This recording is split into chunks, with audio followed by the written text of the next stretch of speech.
Mailbetdan ro'yxatdan to'liq tushuntirib o'taman. Emasda videoni boshladik. Mailbetga kirganimizdan keyin ro'yxatdan o'tishga bosamiz. Bu yerda 4 xil usuli bor. Eng oson usullari telefon orqali va bir bosishda o'tamiz. Birinchisi mamlakat, ikkinchisi valyuta. Xohlagan valyutasi qidirib topishingiz mumkin bu yerdan. Bu yerga bonus olish uchun katta harflar bilan VIP 555. Keyin bonusli sport uchun Casino Gambit o'yinlar uchun olsangiz bo'ladi. Ikkalasi bilan tanlaysiz. Keyin mana bu yerda 18. Mana bu yerda yoshingiz 18 yoshdan kichik bo'lmasligi kerak. 18 yoshdan katta bo'lishi kerak. 18 yosh, 19 yuqorisi. Ro'yxatdan o'tish bosamiz.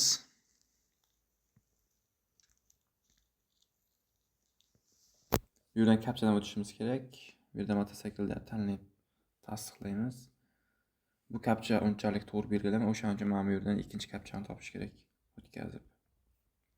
Mana chiqdi, Zinapoya deyapti. Piyoda o'tish joyi deyapti ekan.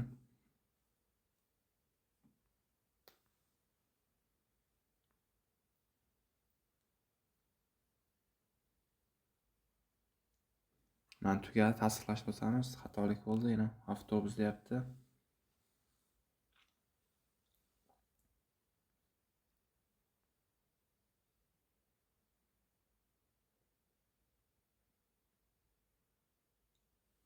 Mana ro'yxatdan o'tib oldik. Login bilan parol berdi. Buni skrinshot olib qo'yish kerak. Mabodo akkauntingizdan chiqib ketsa yo boshqa telefondan kirmoqchi bo'lsangiz, shu login bilan parol terib kirishingiz mumkin akkauntingizga. Keyingisi tugmasini bosamiz. Sraz akkauntimizga olib o'tadi. Mana bu yerda nazarni bosamiz. Burchakda menyu bo'limiga bosamiz. Keyin bu yerdan shaxsiy ma'lumotlarga joyga bosamiz. Mana bu yerda qalamcha turibdi. O'sha qalamchani to'ldirib chiqsangiz, sizga hisob to'ldirish, pul chiqarishda umuman muammoga duch kelmaysiz. Kerakli joylar mana bu yerdan tushuntirib o'tib ketaman. Qolganlar oson kiritish. Bu yerga pasport seriyada A, masalan, A bo'lishi mumkin, anaqa. Keyin shundan keyin 4 ta raqam yozasiz.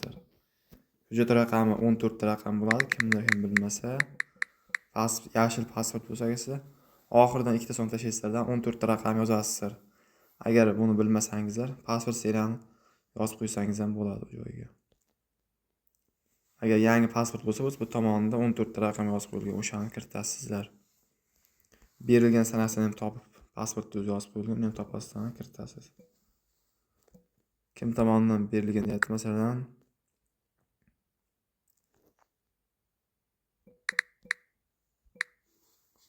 oxiriga IIB deysizlardan saqlash tugmasini bosamiz. Ma'lumotlar saqlanadi barchasi, keyin qalamcha yo'qoladi sizda. Hozir men birikta olib ketdi o'shaning uchun. Yo'qolmadi. To'ldirib ham saqlashni bossam, keyin yo'qoladi. Xohlasangiz telefon raqamini olib qo'ysangiz ham bo'ladi, akkauntingiz yanada ishonchliroq bo'ladi. Telefon nomerini kiritasiz, kod yuborishni bosasiz. Telefon nomeringizga kod keladi, o'sha kodni tasdiqlasangiz ulanadi. Mana burchakda nastroyga turibdi, o'shanga bosamiz. Mana bu yerda hisob to'ldirish, pul chiqarish bo'limi mavjud. Bemalol hisob to'ldirib pul chiqarishingiz mumkin.